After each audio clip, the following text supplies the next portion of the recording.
हाँ जी, नमस्कार साथियों, मैं बाबूलाल चौधरी आप सभी का स्वागत करता हूं अपने यूट्यूब चैनल बीएलजी की ट्रिक पर। साथियों, आज के सेशन में तो साथियों आज का सेशन है वो अपना बहुत ही महत्वपूर्ण प्रश्नों के साथ चलने वाला है। आप इस सेशन को बड़े ध्यान से देखिएगा ताकि आने वाले हर एक एग्जाम में आपको फ़ायदा हो सके।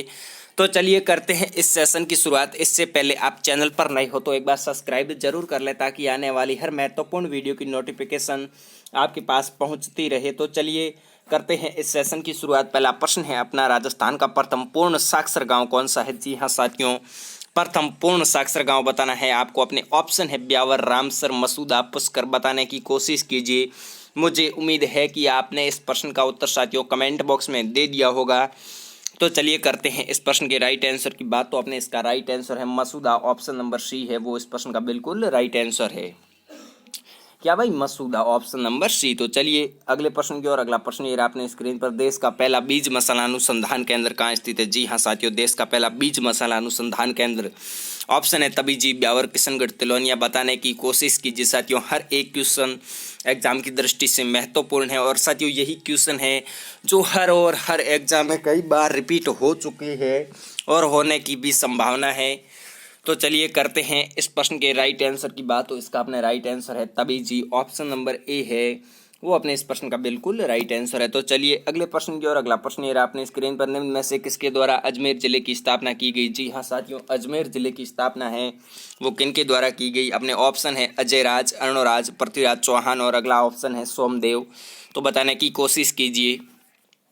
मुझे उम्मीद है कि आपने भी इस प्रश्न का उत्तर कमेंट बॉक्स में दे दिया होगा। तो चलिए करते हैं इस प्रश्न के राइट आंसर की बात। तो इसका राइट आंसर है अजय राज। ऑप्शन नंबर ए है वो अपने इस प्रश्न का बिल्कुल राइट आंसर है। तो चलिए चलते हैं अगले प्रश्न की ओर। अगला प्रश्न ये रहा अपनी स्क्रीन पर, अजमेर जिले की सीमा कितने जिलों को स्पर्श करती है? जी हाँ साथियों, अजमेर जिले की सीमा है वो कितने जिलों को स्पर्श करती है? ऑप्शन है 4, 5, 6, 7। बताने की कोशिश कीजिए। बड़ा सामान्य सा क्वेश्चन है साथियों। तो चलिए करते हैं इस प्रश्न के राइट आंसर की बात। तो इसका राइट आंसर है 6। अजमेर जिले की सीमा है वो 6 जिलों से स्पर्श करती है। तो चलिए अगले प्रश्न की ओर। अगला प्रश्न ये रहा अपने स्क्रीन पर, अजमेर जिले को किस उपनाम से भी जाना जाता है? साथियों, अजमेर जिले को किन उपनामों से भी जाना जाता है? ऑप्शन है राजपूताना की कुंजी, ऑप्शन है भारत का मक्का, ऑप्शन है राजस्थान का हृदय, ऑप्शन है उक्त सभी नामों से। बताने की कोशिश कीजिए। तो साथियों अजमेर को है वो उक्त सभी नामों से जाना जाता है। ऑप्शन नंबर डी है वो अपने इस प्रश्न का बिल्कुल राइट आंसर है। तो चलिए अगले प्रश्न की ओर। अगला प्रश्न ये रहा अपनी स्क्रीन पर, पश्चिमी राजस्थान की सबसे लंबी नदी का नाम क्या है? जी हाँ साथियों, बताने की कोशिश कीजिए। पश्चिमी राजस्थान की सबसे लंबी नदी का नाम क्या है? ऑप्शन है लूणी, माही, चंबल, बाणगंगा। बताने की कोशिश कीजिए और मुझे उम्मीद है कि आपने इस प्रश्न का उत्तर कमेंट बॉक्स में दे दिया होगा। तो चलिए करते हैं इस प्रश्न के राइट आंसर की बात। तो इसका राइट आंसर है लूणी। ऑप्शन नंबर ए है वो अपने इस प्रश्न का बिल्कुल राइट आंसर है। तो चलिए अगले प्रश्न की ओर। अगला प्रश्न ये रहा अपनी स्क्रीन पर, ये रहा अगला प्रश्न, किस रानी ने अपने नाम से सिक्के जारी किए थे? जी हाँ साथियों, किस रानी ने अपने नाम से सिक्के जारी किए थे? ऑप्शन है सोमलेखा, संयोगिता, बणिठणी, उमादे। बताने की कोशिश कीजिए साथियों। हर एक प्रश्न एग्जाम की दृष्टि से महत्वपूर्ण है। तो चलिए करते हैं इस प्रश्न के राइट आंसर की बात। तो अपने इस प्रश्न का राइट आंसर है सोमलेखा। ऑप्शन नंबर ए है वो इस प्रश्न का बिल्कुल राइट आंसर है। जो साथियों सोमलेखा है वो अजय राज की पत्नी थी। किसकी भाई? अजय राज की पत्नी थी। अजय राज ने अजमेर की स्थापना की थी। भाई किसकी? अजमेर की स्थापना अजय राज ने की थी। तो चलिए अगले प्रश्न की ओर। अगला प्रश्न ये रहा अपनी स्क्रीन पर, किस शहर में बादशाह का मेला आयोजित तो होता है? जी हाँ साथियों, बादशाह का मेला है वो किस शहर में आयोजित तो होता है? ऑप्शन है ब्यावर, किशनगढ़, अजमेर, पुष्कर। बताने की कोशिश कीजिए साथियों। हर एक क्वेश्चन एग्जाम की दृष्टि से महत्वपूर्ण है। तो चलिए करते हैं इस प्रश्न के राइट आंसर की बात। तो इसका राइट आंसर है ब्यावर। Option number A.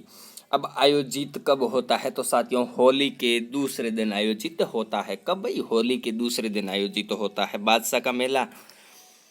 तो चलिए अगले प्रश्न की ओर। अगला प्रश्न ये रहा अपनी स्क्रीन पर, बीरबल नृत्य किस मेले की विशेषता है? जी हाँ साथियों, बीरबल नृत्य किस मेले की विशेषता है? अपने ऑप्शन है बादशाह मेला, पुष्कर मेला, बालाजी मेला। बताने की कोशिश कीजिए साथियों। हर एक क्वेश्चन एग्जाम की दृष्टि से महत्वपूर्ण है और आपको हर एक क्वेश्चन का आंसर भी कमेंट बॉक्स में देना है। तो चलिए करते हैं इस प्रश्न के राइट आंसर की बात। तो अपने इसका राइट आंसर है बादशाह मेला। बीरबल नृत्य है वो बादशाह मेले की विशेषता है। तो चलिए अगले प्रश्न की ओर। अगला प्रश्न ये रहा अपनी स्क्रीन पर, किशनगढ़ शैली को प्रकाश में लाने वाले प्रमुख व्यक्ति कौन थे? जी हाँ साथियों, किशनगढ़ शैली को प्रकाश में लाने वाले प्रमुख व्यक्ति अपने ऑप्शन है Eric Dixon, doctor Fayaz Ali, 1 व 2 दोनों ऑप्शन है नन ऑफ दीज। बताने की कोशिश कीजिए साथियों, वेरी वेरी इंपॉर्टेंट क्वेश्चन है, आप इस प्रश्न को अच्छे से याद कर लें ताकि एग्जाम में पूछे जाने की 100% संभावना है। तो चलिए करते हैं इस प्रश्न के राइट आंसर की बात। तो अपने इसका राइट आंसर है एरिक डिक्सन और डॉक्टर फयाज अली दोनों। अपने इसका मतलब राइट आंसर है ऑप्शन नंबर सी है वो इस प्रश्न का बिल्कुल राइट आंसर है। तो ऑल द बेस्ट साथियों, आप सभी ने इस सेशन को बड़ी ध्यान से देखा। खुश रहिए, मस्त रहिए, हंसते रहिएगा। मिलते हैं इसी जोश के साथ अगले सेशन में।